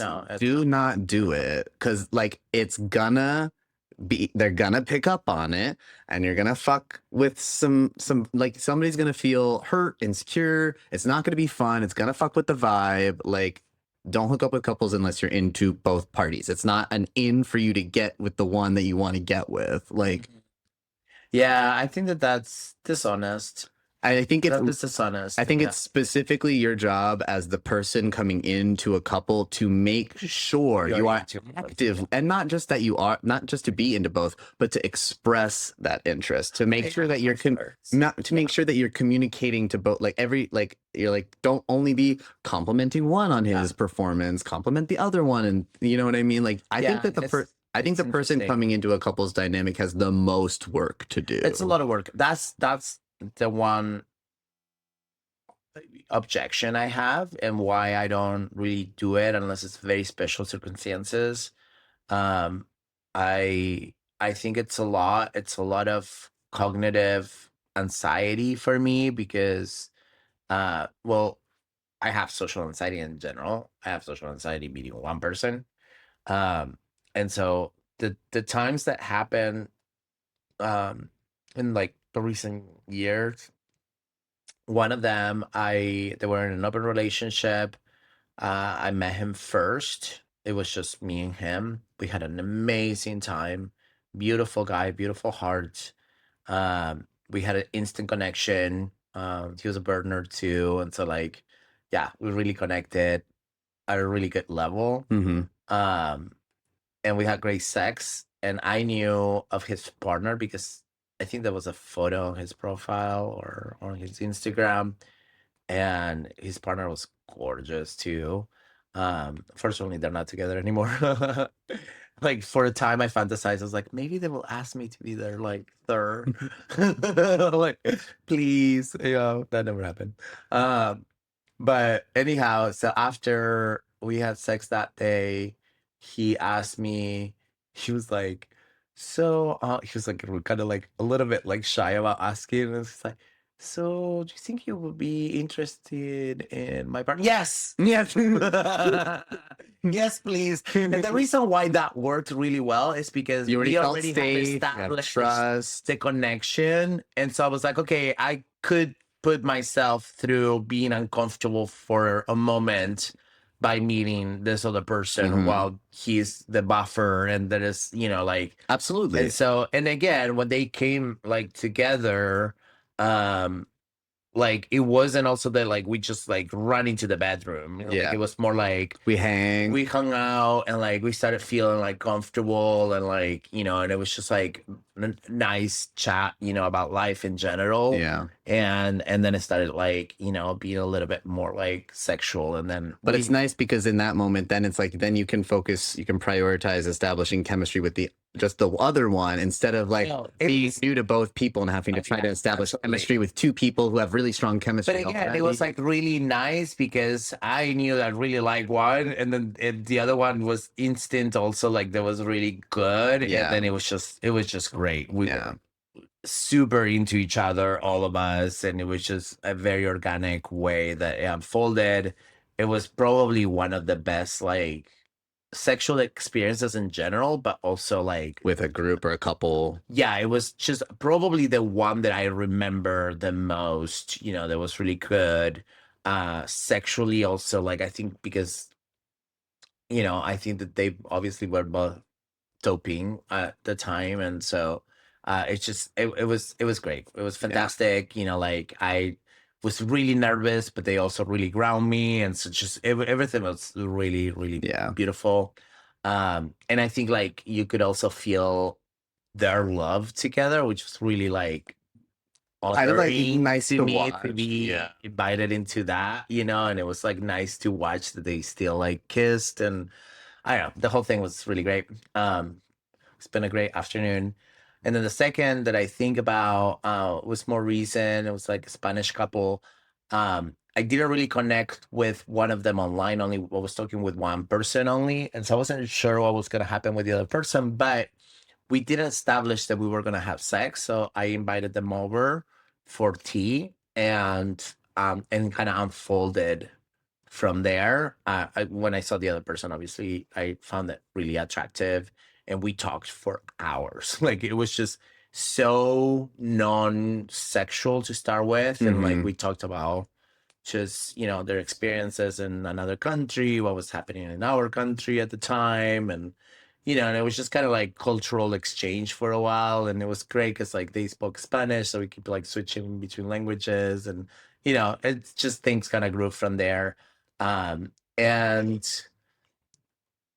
what you were saying, I mean, it was really interesting because in that one, I did feel more like the star. Like the previous one was like, it felt pretty equal, even though obviously I'm still kind of the focus. Yeah. Especially when it's like two tops and one bottom. Like that's kind of. This one was interesting because I think that they were both bursts, but they both obviously topped. And so it was softer, but they were so excited to be with me that they just gave me so much love. And I was just kind of like, I feel like sandwiched in this like just love bread. Yeah, I absolutely understand And both sides of it. And it was great because like I found them both attractive, but that one was more about the connection and the touch and that like, like I was like cuddled but both of them, and I just was like, this is great. I just want love everywhere. Like, and it was really cute. That one was like less about the sexual potency of it and more about like just the connection was really sweet. But again, like those are the two experiences that I have that are like memorable. um I feel like somewhere in my youth I had another one that was just not good, but I can't really pinpoint it. It was just enough terribly bad that I just was like, I don't want to do this again. Like, and it was kind of like what that was. So and then I mean, if we're talking about group sex, then I don't really know that I have much to speak about etiquette specifics like that would differ from hooking up with a couple versus like group scenarios. Just because I think most group scenarios are probably pretty planned out and probably have like groups, like larger groups. Yeah. That's what that's what I was interpreting when you prompted that, was like orgies, house sex party things. I think I have experience enough. I mean, I definitely have experience with that like Philly friend group with like lots of events that were just turned into orgies and was probably the intention the entire time. No, I don't think I will feel comfortable going to a group sex party. I wonder what that is about. I mean, I don't go to like sex clubs or like sex parties. That I went once a year or two ago with friends, mostly because they insisted, and I was like, okay, well, I feel like I want to check it out. But I got to the dark room and I was like, yeah, no, I don't think I'm turned on by any of this. Everybody's watching. The people that are watching, I'm not into. Like, why would I put on a show for someone else if I'm not into? It's because I think that's maybe the kink that is there. Because but I don't have. There's like a degree of it's like voyeurism. Well, see, I think I would like to watch, but if I would like to watch, I would like to watch within my confines of safety in my place. Someone that I do want to watch. But I felt like being watched is not something that excites me, especially being watched by strangers that I'm not into. Because ultimately what I saw was like there's a lot of people that are fully naked here that are not attractive to me. And I don't find that hot. I agree with that 100%. And I think when I was trying to pick my friend's brain, it's like, well, but that's kind of like the hot thing, right? Like you're unattainable. And I'm like, no, I don't have any of that. Like that does not make like that makes me uncomfortable. Because first of all, I don't see myself as that. And also I don't get a kick of someone desiring me. And me not desiring them. Me not desiring, like, it's just it just makes me think of like, I'm going to have to reject this person. I'm gonna have to reject this person. Or that's uncomfortable. Going to try to do something to me that I don't want, and exactly, it's gonna be weird. 100%. So, well, that's all we have on threesomes, I guess. If someone has experiences with groups and want to share any other etiquette, please do. Oopsies and embarrassing moments, because sex is messy, literally and emotionally, and that's okay. And we giggle. You can giggle through it. It's okay to giggle. I fucking love if someone giggles. I'm definitely giggling during sex. Bodily noises, accidents, and awkward exits. Like it happens. I remember like one time I had sex with this person. What's about to come up? He was a comedian, and did he start cracking jokes? No. We both fell asleep right after, but we fell asleep in this weird position, and I was on top of him.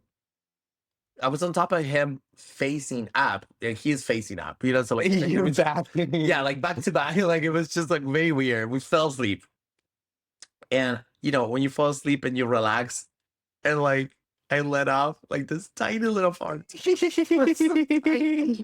like very tiny, and like it made a funny sound, and it woke us up, both of us, he started laughing. He's like, this shit just fine. I got so embarrassed. I was red in the face because like I was not, obviously I was falling asleep, so I didn't notice. And like, after you get fucked, there's, air gets up there. So it was more than that. It was like a real fart, but it was just like noise. Yeah, I will say like so that is one of the I hate that when like a top is like not like aware of the fact that they're just fucking filling you up with air. When they do that and like they're just like pulling it out, putting in it, but they're in this weird position where you're like just getting, and you're like, oh no, that hurts. Like it's like I'm so uncomfortable right now. Please stop fucking me in this way. Yeah, it's oh my god. Everybody has to practice sex. It's a learned experience. It's not easy, but please learn or ask or like get curious. Get curious, and there's no better person to teach you than the person you're having sex with. Yeah. But yeah, I thought that was like really, like I was so embarrassed, but he was super chill. He was kind of like, he just like keep laughing. It's like, I love fart noises. Like I'm a comedian, like he just keep telling me that. And like, I was like, yeah, I know it's not a big deal, but I don't know. Like it was just like a funny. Well, yeah, when it's somebody who you don't really know or anything. Like, I mean, the fact of the matter is like, if you're going to get into something serious with somebody, farting's going to happen inevitably. Everybody's got a toot. I know. It's so interesting. I think like, I don't have much to say on this topic either, but except for like just create a space that allows for imperfection, because it's bound to happen. Yeah, like it's like we're not editing a porn video, things happen. Yeah, and I think it just kind of like circles back to our like accepting things with grace, and like also it's like it's okay to laugh. It's okay to, as long as you're like not being mean or spiteful in any way, shape, or form. Like sometimes things happen in the middle of sex and it's fucking hilarious. Okay, so final thought: sex as connection. That's what's interesting to me. The real etiquette isn't about rules, it's about respect. You're sharing your body, your energy, your time. Make it count, make it real, make it authentic. That's where you get the best experiences. Well, yeah, sex is, I think, I'm thinking back to this post I shared a couple days ago of those like clips of those two guys talking, and it was something along the lines of like sex is, no matter what, sex is like relational. It's a relationship, no matter whether it's a quickie or a super connected couple who's been together. Like every sexual encounter is relational. It's a relationship. It's an exchange of energy. Exactly. And as I grew older, I believe that when I share my body with someone, there is something that they left with me energetically. Absolutely. And it can be a gift if you treat it as such. Absolutely. And if you realize that it is a sacred experience, like we might want to disassociate from it. We might want to say that it's just a bodily need and there's components of that, biology and whatnot. But ultimately, when it's great for me, when it's that epic experience, it always leaves with like some sort of like rejuvenation energy. Yeah, where it makes you feel fuller, not drained. Not drained, not in a spiral, not wanting more of the same numbing situation. Like I don't go down that path, when it's connected. And so that's why I choose those more consciously now, and more intentional. Yeah. Well, it's like the difference between like your intention being just to get off versus like to like be satisfied in some way, shape, or form. Like those are different things. Yeah. So closing us off.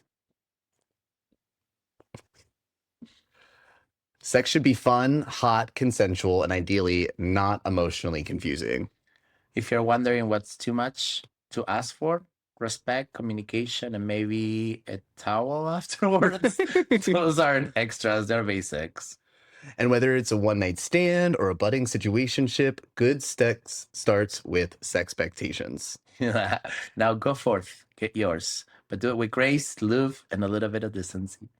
So I hope you enjoyed that. We have our Queer as Fuck segment as always. We do have actually quite relevant question that came through. 2 tops or 2 bottoms, do you auto cancel? This feels like a mathematical equation. I know. I'm like imagining you're in an app and they're like, I'm a top, and all of a sudden, like the conversation disappears. They want to cease to exist. It's like the slash on a fractional math problem. Do you auto cancel regardless of mutual attraction? I mean, as I can't speak to this much because I'm verse looking for verse typically, but I mean, I don't know. It depends on if the goal is to have sex, then probably.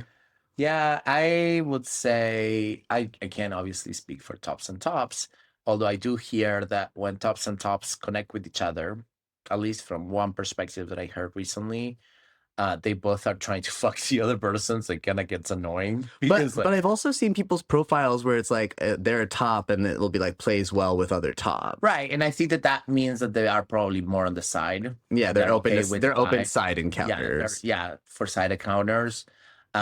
I don't think I want to be with the bottom. Yeah, well, yeah, you've definitely explicitly said that like the bottom energy is not. It's not my energy. Yeah, it's not my energy. Even though there's things that we can do, like I just don't want to do them. They will feel more like a chore. Yeah, that they will feel like pleasurable. Yeah, you know, and I will also probably question my skills.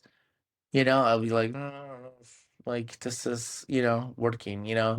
And like I don't. Yeah, it's just I don't personally. I don't think that it can overpower attraction. Yeah, I think that ultimately it just like in the question it boils down to like what are both parties' goals out of the interaction. Like if your goal in that exact moment is like I'm looking for penetrative sex, then yeah, probably auto canceling is the idea. But if you're maybe a little bit more open to side play, toy play, or just like other various kinks that maybe don't necessarily involve penetration, then I think that there are still opportunities there. But I think it's between those two parties to disclose what it is that they're looking for from each other. I agree with you. So queer tip of the day. I think from this episode, it's like communicate what you want. Like it's kind of the vibe. It's being honest about what you want. Yeah, authenticity. Yeah. Authenticity, clarity. And it's and I think like to piggyback it a little bit, like it's okay to want something specific and ask for it in the context of sex. Yeah. Like you should be getting what you want out of the sexual encounter. Which leads me to also clarify, you have to learn what you like. Yeah. I recently was in an experience where the person didn't know. And I'm like, oh, okay. So if you don't know what you want, like how do we get to a place where you are satisfied? Yeah.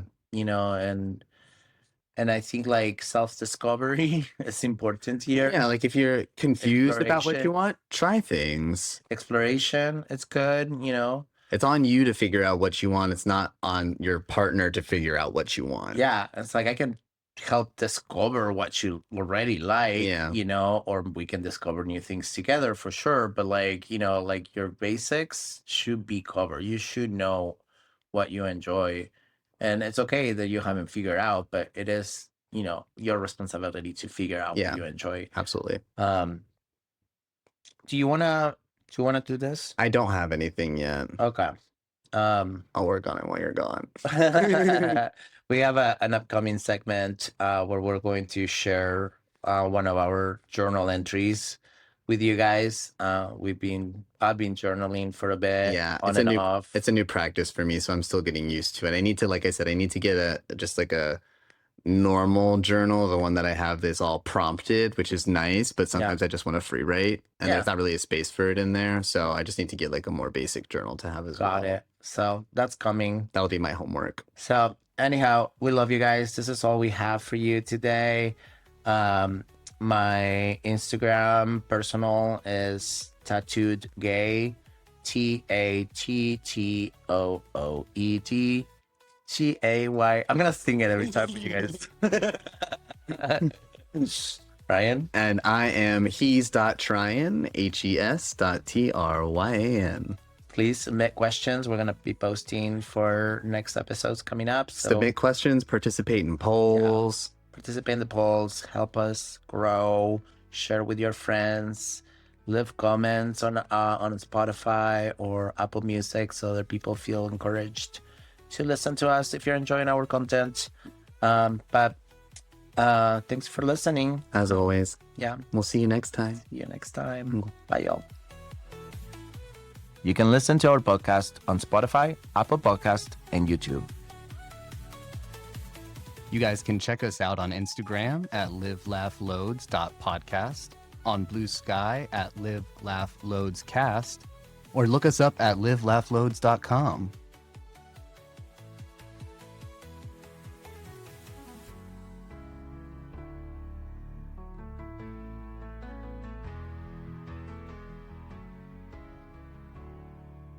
I need a bio break.